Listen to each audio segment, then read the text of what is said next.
ቸው ናቸው በብዛት ግን አንዳንድ የማላውቃቸው ነገሮችንም ተረድቻለሁ። በጣም እናመሰግናለን።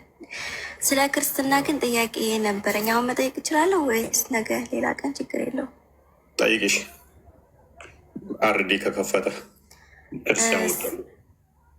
እሺ። አይ ቀላል ነው። አሁን ጸሎት ሲጸልዩ ሻማ ለምንድን ነው የሚያበሩት? የሚበራው ለምንድን ነው? ሻማ ያበራሉ። እነኛ ማቴዎስ ስንት ላይ ነው? እነኛ እንትን መብራታቸውን የያዙትን ታስታውሻለሽ? ወንጌል ላይ ማቴዎስ 25 ነው መሰለኝ። ስላልተማርኩኝ አላውቅም። ስለ ወንጌል ገና እየተማርኩ ነው። ማቴዎስ 25 ላይ አንድም እነሱን ብርሃንን ምሳሌ በማድረግ ነው። እኛ ክርስቲያኖች ክርስቶስ የዓለም ብርሃን ነው ብለን እናምናለን። ዮሐንስ ወንጌል ምዕራፍ 12 ቁጥር 8 ላይ እኔ የዓለም ብርሃን ነኝ፣ የሚመላለስብኝ በብርሃን እንጂ በጨለማ አይሄድም ይላል። ብርሃኑን ምሳሌ ከማድረግ አንጻር ነው። አንድም እነኛ ደግሞ ክርስቲያን ያንድ ነው። እሺ ማቴዎስ ምዕራፍ 25 ከቁጥር 1 ጀምሮ እንደዚህ ይላል። በዚያን ጊዜ መንግስተ ሰማያት መብራታቸውን ይዘው ሙሽራውን ሊቀበሉ የወጡ 10 ቆነጃጅትን ትመስላለች። ከእነርሱም 5ቱ ሰነፎች፣ 5ቱም ልባሞች ነበሩ። ሰነፎቹ መብራታቸውን ይዘው ከእነርሱ ጋር ዘይት አልያዙምና፣ ልባሞቹ ግን ከመብራታቸው ጋር በማሰሯቸው ዘይት ያዙ። ሙሽራውን በዘገየ ጊዜ ሁሉ እንቅልፍ አላቸውና ተኙ። እኩለ ሌሊትም ሲሆን እነሆ ሙሽራው ይመጣል፣ ትቀበሉትም ዘንድ ውጡ የሚል ውካታ ሆነ። በዚያን ጊዜ እነዚያ ቆነጃጅት ሁሉ ተነሱና መብራታቸውን አዘጋጁ። ሰነፎቹም ልባሞቹን መብራታችን ሊጠፋብን ነው፣ ከዘይታችሁ ስጡን አሏቸው። ልባሞቹ ግን መልሰው ምናልባት ለእኛና ለእናንተስ ባይበቃስ፣ ይልቅስ ወደሚሸጡት ሄዳችሁ ለራሳችሁ ግዙ አሏቸው። ሊገዙም በሄዱ ጊዜ ሙሽራው መጣ። ተዘጋጅተውም የነበሩትም ከእነርሱ ጋር ወደ ሰርጉ ገቡ። ደጁም ተዘጋ። በኋላም ደግሞ የቀሩቱ ቆነጃጁት መጡና ጌታ ሆይ ክፈትልን አሉ። እርሱ ግን መልሶ እውነት እውነት እላችኋለሁ አላውቃችሁም አለ ብሎ ቀኒቱና ሰዓቲቱ አታውቁምና እንዲሁ ንቁ ብሎ በምሳሌ ይናገራል። ቀጥል ደፍ ሜቢ የተወሰነ ግልጽ ይመስለኛል አይደል? ስለዚህ ክርስቶስ የብርሃን ምሳሌ ነው እንዳልኩሽ። ክርስቶስ ብርሃን ነው፣ የምንመላለሰው በብርሃን ነው። ዮሐንስ ወንጌል ምዕራፍ 8 ላይ ቁጥር 12 እንደሚናገረው ብርሃን ነው፣ እሱ በብርሃን እንመላለሳለን። ስለዚህ ልክ በምሳሌ ብዙ ቦታ ላይ ተናግረውታል። ከብርሃን ጋር የተያያዘ ብርሃንን አብርተው ከእንቅብ በላይ እንጂ በታች አያወርዱትም የሚለውም አንድ። የትኛውም ደግሞ ጎበዞቹ ምን አደረጉ? መብራታቸውን አበሩ አይደለ? አብርተው ይጠብቁታል፣ ዘይታቸውንም አብረው አዘጋጅተው። ሰነፎቹስ ለዛ ተዘጋጅተው አልጠበቁትም አይደለ? ስለዚህ ብርሃን ያንን ለመግለጽ ነው፣ ብርሃኑን ለመግለጽ ነው እንጂ ከመጸለይ ጋር የሚያገናኘው ነገር የለውም ማለት ነው። ግዴታ ማምራት ያለብሽ የሚል እኮ እንትን የለውም፣ ግዴታ የሚል ነገር የለውም። የለም፣ ምሳሌ ነው። ምሳሌውን ለማሳየት ምሳሌ ነው። ምሳሌ ነው። ታችን ቃል ብርሃን በሆነው በእግዚአብሔር ፊት ስለምጸልይ እግዚአብሔር ብርሃን መሆኑን ምሳሌ እየመሰልሽ ነው፣ ሌላ አይደለም። ኦኬ። ታሪካዊ ዳራ አለው ደግሞ። ጥንት ቤተክርስቲያን ደግሞ መብራት ምናምን በሌለበት ሰዓት ላይ እነሱ ደግሞ እንደ መብራት እንደ ብርሃን ይጠቀሙበት ነበር ለማንበብ፣ ለሌላ በጥንት ቤተክርስቲያን። ግን ዋናው የሚወክለው እግዚአብሔር ብርሃን። ራስ ወንጌል ምዕራፍ 12:35 አንድ ቼክ አድርገው ቀጥል። ስለዚህ ከዛ አንጻር ነው እግዚአብሔር ብርሃን ነው። ኢየሱስ እኔ ብርሃን ነኝ ብሏል። እግዚአብሔርም ደግሞ በመዝሙረ ዳዊት ላይ የዓለም ብርሃን እንደሆነ ተነግረዋል ማለት ነው። ስለዚህ ያን ምሳሌ አድርገሽ ነው ስትጸልይ በፊት ለፊት ሻማ አብረተሽ የእግዚአብሔርን ብርሃን እያሰብሽ የምትጸልዩ ማለት ነው እንጂ ሌላ ነገር የለው።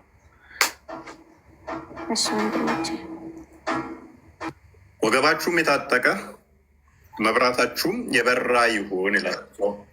እነኚህ ምሳሌ ከማድረግ ጋር የተያያዙ ናቸው እንጂ ግዴታ ምናምን ዶግማ ወይንም እንትን ሆነው ምናምን ሳይሆን ከዛ አንጻር ነው። ሌላ ጥያቄ አለሽ? ሜይ ቢ ተመልሶልሻል። ስለዚህ ብርሃኑ ምን እያሰብሽ ነው? እኛ የብርሃን ልጆች ነን። ክርስቶስ ምን ብሎናል? እናንተ የዓለም ብርሃን ናችሁ ብሎናል። እኔና አንቺ ምንድነን? የዓለም ብርሃን ነን። ያንንም ሪፍሌክት እያደረግን ነው፣ እያሳየን ነው። ብርሃን ነን የሚለውንም አንድ ለመጠቆም ነው። ባይዘ ሱራ 9:39 ላይ ተፍሲር ኢብን ከሲር ይህንን ይከለክለዋል። እናትሽ ብትሞት ወይንም ደግሞ ድምፅሽን ከፍ አድርገሽ መጸለል የለብሽም፣ ሻማ ማብራት የለብሽም። እንደገና ደግሞ ጸሎት ስታደርጉ ጧፍ ማብራት የለባቸውም ይላል፣ ይከለክለዋል። ተፍሲሩ ላይ ፓክት ኦፍ ኡመር ላይ ማለት ነው። ወይም ደግሞ ተፍሲር ኢብን ከሲር 9:29 ላይ ማልቀስ እንደማይቻል አውቃለሁ። ሰው ሲሞት ሻማ አልስብም። እናንተን አይደለም እኛ ክርስቲያኖች ሙስሊም ባለበት ሻማ ማብራት አይችሉም። ቤተክርስቲያን ውስጥ ድምፃቸውን ከፍ አድርገው ማልቀስ ብቻ ሳይሆን ሻማና ጧፍ ማብራት አይችሉም ብሎ ይከለክለዋል። ማን የከለከለው? መጽሐፍ ማለት የእናንተ የእስልምና አስተምሮ ማለት ነው። እግዚአብሔር ፍቅር ነው የምትል ሰለምቴና ታስገባት። ገና ቅድም ትጽፋለህ 1 ቁጥር ጥያቄ ያለኝ ያለች ሰለምቴ አይደለችም። ብላ የተዋወቀች ብዙ ጊዜ ነኝ ብላ በዚህ ዋሽታለች ማለት ነው። ትገባለች። ነይ ግቢ። እግዚአብሔር ፍቅር ነው። ብዙ ጊዜ አውርተናል። ምን ብላሻለች? ማለት ወደ ክርስትና ያመጣች ሰለምቴ። ኦኬ የታለች? ወደ ክርስትና የመጣች ሰለምቴ 1 ቁጥር ጻፊ። ይኸው ምንድን ነው የሚባለው? ከጨለማ ወደ ብርሃን የመጣች ነው የሚባለው። ጽፋለች 1 ቁጥር።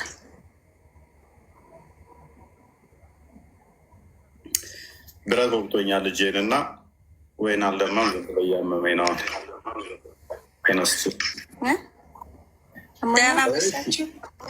ሰላም ነው። እንዴት አመሸሽ? አላ ቪዲዮዎችን ሼር ታደርግልኛለች። ልጠይቅ ፈልጌ ነበር፣ አዳምጠኝ። እሺ እንትን ከዘዳግም ላይ ማለት ነው። ዘዳግም እንትን የሚል ርኩስ ዲቃላ ነው እንጂ ዲቃላ የሚል ሙስሊሞች ሰበኩና ዲቃላ የሚል እስከ ስንቱ ድረስ አይገባም መንግስተ ሰማያት የሚል ሰብከው ማለት ነው ወደ እስልምና ሲያስገቡ አየዋቸው። እና ያንን ነገር ብታብራራልኝ ብዬ ነው። ምን ለማለት ፈልጎ ነው? ግን እኔ የብሉ ኪዳን ላይ ስላለ አላስጨነቀኝም ብዙ። ኦኬ ዘዳግም ምዕራፍ 23 አይደል? ክርስ እንትና መክፈት ቁጥሩን አላስኩትም፣ ብቻ ዘዳግም ላይ ነው።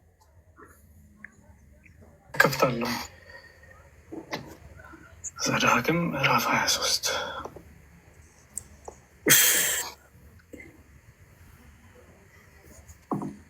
እሺ፣ ከቁጥር 1 ጀምሮ አክቹዋሊ የሚያነሱት ናቸው። የሆነ አንድ ደደብ ኡስታዝ አለ። ከቁጥር 1 ጀምሮ ጥያቄያችን ስለሆነ ዘዳግም ምዕራፍ 23 ከቁጥር 1 ጀምሮ እንደዚህ ይላል። ቁላው የተቀጠቀጠ ብልቱም የተቆረጠ ወደ እግዚአብሔር ጉባኤ አይግባ፣ ዲቃላም ወደ እግዚአብሔር ጉባኤ አይግባ፣ እስከ 10 ትውልድ ድረስም ወደ እግዚአብሔር ጉባኤ አይግባ ይላል።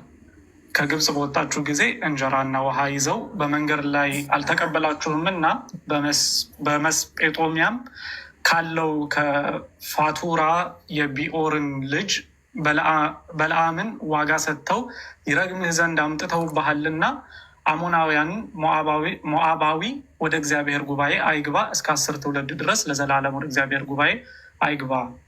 አይ ቲንክ እዚህ ድረስ በቂ ነው ይመስል። ቀጥል። አይ በቂ ነው፣ በቂ ነው። አሁን የመጀመሪያ የሚጠይቁት ጥያቄ ምንድነው? እሱ ከላይ ያለችውን ቁላ የተቀጠቀጠ ምትለውን ይዙና ችኛዋን አንብቡት እስቲ ምናምን ይላሉ አይደለ? ሀዲስ ላይ እጅግ ብዙ ቦታ ላይ ቁላው ሚል አለ። ሀዲስ ላይ ለምሳሌ ሀዲሳቸውን አያውቁትም ማለት ነው።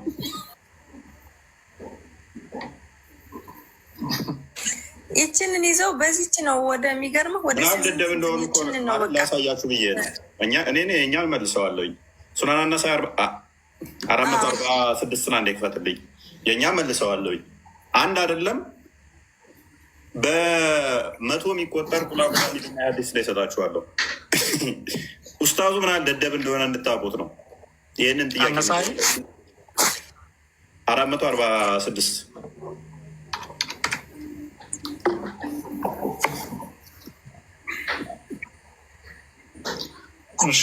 Sunan Nasai 446.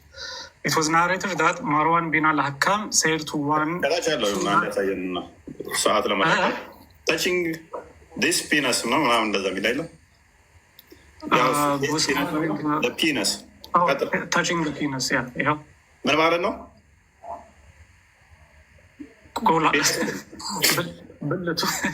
ብልት ለምን ትላለህ? ስራዬ ፓርት ነው ብልት ሲሆን ፒነስ ማለት ቁላ ማለት ነው። በነገራችን ላይ የድሮ አማርኛ ላይ እኮ የድሮ እኔ አሁን አያቶች የራሱ ቃሉን ቀጥታ ሲጠቀሙ አውቃለሁ። ኖርማል አድርገው ማለት ነው። ኖርማል አድርገው የድሮ አማርኛ እንደዛ ተብሎ ስለሚጠራ ነው። ምንም የለው ነው። አንድ አይደለም ያልኳችሁ ሀዲስ ላይ ነኝ። 100 ያላነሰ ቁላ ሚል እሰጣችኋለሁ። ደደብ እንደሆነ ላሳያችሁ ነው። ኡስታዙን ትልቅ ነገር ያገኘ መስሎት ይህንን ሲጠይቅ ነው የሚውለው ማለት ነው። አዎ ይችን ነው ሲጠይቅ የዋደ የሚገርመው ወደ 8 ሴቶች ነው በቃ በዛች እየተገረሙ ቤታችሁን እየሰማሉ። ደደብ ኢዴት ማይም ስለሆነ አደርሱለት።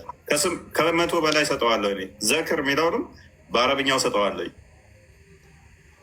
እንዲሁም ደግሞ በሌላ ደግሞ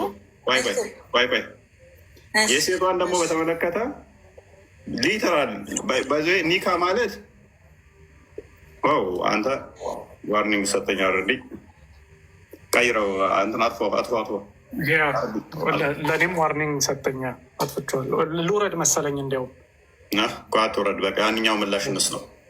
አንድ ያፍት ነው። እሺ ቃሉን ስለተጠቀምነው መሰለኝ አነበብከው። በእንግሊዝኛ ስላነበብከው ፊት ለፊት ስለታየ ነው። ኦራይት ደቂቃ ሰጠ እንዴ? ይሄት ነው አልሰጠኝም። ዝም ብሎ ሪስትሪክሽን ነው ያለው። እሺ ቤቴ ለራሱ አደጋ ላይ ነው ያለው። የሴቷን በተመለከተ የሜሬም ማህፀን ውስጥ ነፋ። ማህፀን ሳይሆን ማህፀን ብለው ነው የተረጎሙት። ማህፀን ሳይሆን ሊትራሊ የሴቷን ብልት ስም ነው የሚጠራው። ፈርጅ ማለት እንደዛ ነው።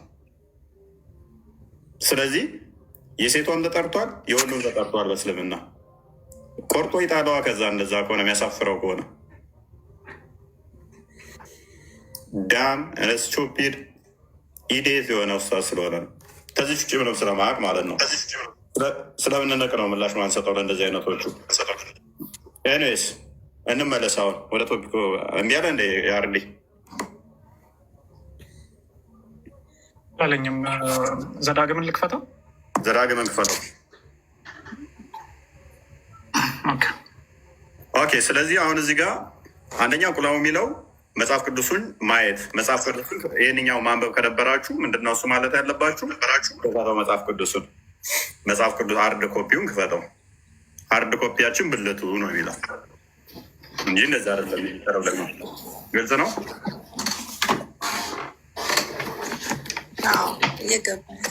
ስለዚህ መጽሐፍ ቅዱሳችን ምንድን ነው የሚለው? ብልቱ የተቀጠቀጠ። ብልቱን ለምንድን ነው የሚቀጠቅጡት?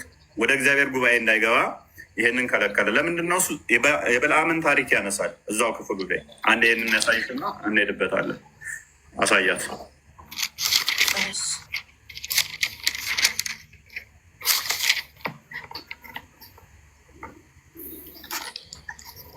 አስራ 23 ሶሪ ምዕራፍ 12 13 ኦሪት ዘዳግም ከአንተም ነቢይ ወይንም እልማላሚ ቢነሳ ምልክት ታምር ቢሰጥህ 25 አይደለም 23 ግዕዝ ታውቃለህ እንዴ? ቁጥር ያ ትንሽ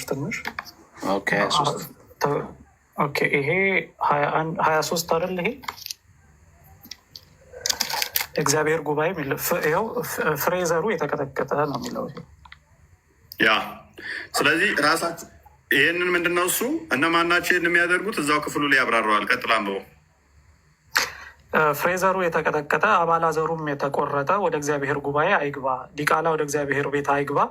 አሞናዊ ወይንም ሞዓባዊ ወደ እግዚአብሔር ቤት አይግባ፣ እስከ 10 ትውልድ ድረስ ለዘላለም ወደ እግዚአብሔር ቤት አይግባ። ከግብፅ በወጣችሁ ጊዜ እንጀራና ውሃ ይዘው በመንገድ ላይ አልተቀበላችሁም እና ከመሴጴጧሚያ ከቢኦርን ልጅ በለዓምን ዋጋ ሰጥተው ይረግሟችሁ ዘንድ ተዋዋሉባችኋልና፣ ነገር ግን አምላክህ እግዚአብሔር በለዓምን ይሰማ ዘንድ አልወደደም። አምላክህ እግዚአብሔር ወዶሃልና እርግማኑን ወደ በረከት ለወጠልህ። በዘመንህ ሁሉ ለዘላለም ሰላም እንደሚገባቸው በቂ ነው እና አታናግራቸው። ኦኬ። ስለዚህ ቁላው የተቀጠቀጠ የሚለው ብልቱ በሚለው ይስተካከላል። እንደው ቁላው የሚለው ጤናማ አይደለም ካሉ ፈርድ የሚለው ቁርአናቸው ላይ ተቀምጧል። ሀዲሳቸው ላይ ደግሞ 100 በላይ ጊዜ ቁላው የሚል ተቀምጧል። ስለዚህ ሀዲሳቸው እንዳለ ቀደው ይጥሏታል ማለት ነው። ለምንድነው እሱ የተከለከለው? ለምንድነው ሲባል ደግሞ የእኛው ዲቃላ የሚለው ከምን አንጻር ነው የመጣው? ለምንድን ነው የበለዓምን ምክር የሰሙ እስራኤሎች? ዲቃላ የሚለው ልክ እንደዚህ እንደምታስቢው አይደለም። ዲቃላ ማለት ዲቃላ እናንተ የምታውቁት ያለ ኒካ የተወለደን እንደዛ ነው ያሰብሸዋል። እንደዛ ነው። እሱም ማለት አይደለም። እስራኤላውያን ያልሆኑ ሎክ እዛው በእንትኖቹን አሞራውያን እንደዚህ እያሉ ያብራራቸዋል። እስራኤላውያንን ሲቃወሙ የነበሩ ልጆቻቸውን የሚሰዉ ልጆቻቸውን ለጣዖት የሚያርዱ ለበለዓም ምክር በበለዓም ምክር የሄዱ በዛ የዘሞቱ እስራኤልን በዝሙት ለመጣል የጣሩ ከእግዚአብሔር ይልቅ ራሳቸውን በዝሙት እስራኤሎችን ለመጣል የሄዱ ናቸው። የዘሞቱትን ለምንድን ነው? እሱ እስራኤሎችን ለመጣል ምናልካ አርዲ ስለዚህ በደንብ አስተዊ። ዘዳግም ምዕራፍ 12 ላይ ሙሉ ምዕራፉን አንብቢው። ዘዳግም ምዕራፍ 12 ላይ አስቀድሞ እስራኤሎችን ያስጠነቅቃቸዋል። በዙሪያችሁ ካሉት ጋር ከእነሱ ጋር ውልም እንዳታደርግ እንትን እንዳትሉ፣ ምክንያቱም ጣዖታታቸውን እንድትከተሉ ያደርጋችኋልና እነሱ ልጆቻቸውን እንኳን ለጣዖታቸው ይሰዋሉና ይላል። ስለዚህ እነኚህ ሰዎች እስራኤሎችን በግብፅ ለ450 ምናምን ዓመት ወንድ ሲወለድ ወንዱን ይገላሉ። ግብጾች የእስራኤላውያንን ማለት ነው። ከ450 ምናምን ዓመት በኋላ እግዚአብሔር ለአብርሃም ቃል ኪዳን ገብቶ ነበረ። ዘፍጥረት ምዕራፍ 12 ላይ ከቁጥር 1 እስከ 3፣ ዘፍጥረት ምዕራፍ 15 ነው አንብቢው። ስለዚህ በቃል ኪዳኑ መሰረት ከ450 ምናምን ዓመት በኋላ ሲያመጣቸው እስራኤላውያን ከግብፅ ሲመጡ ከዛ ባርነት ነፃ ወጥተው ወደ ተስፋይቱ ወደ ከነአን ሲመጡ እነኚህ ደግሞ ጠበቋቸው። ግብፃውያን ምንድን ነው የሚገሉት አልኩሽ? እግዚአብሔር ፍቅር ነው።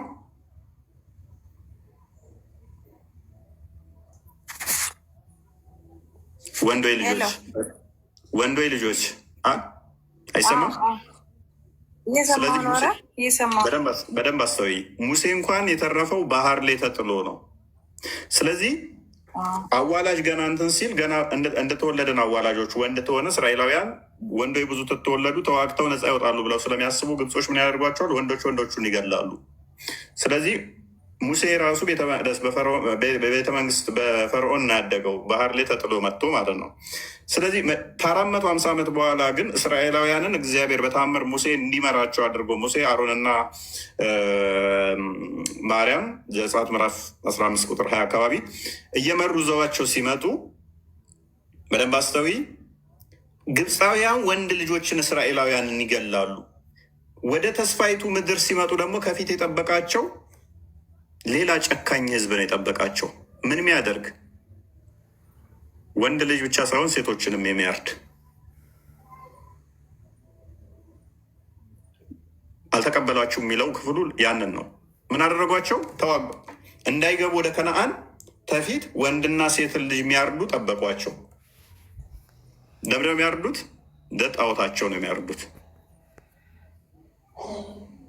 የዘዳግም ምዕራፍ 12 በደንብ አንብቢው። እግዚአብሔር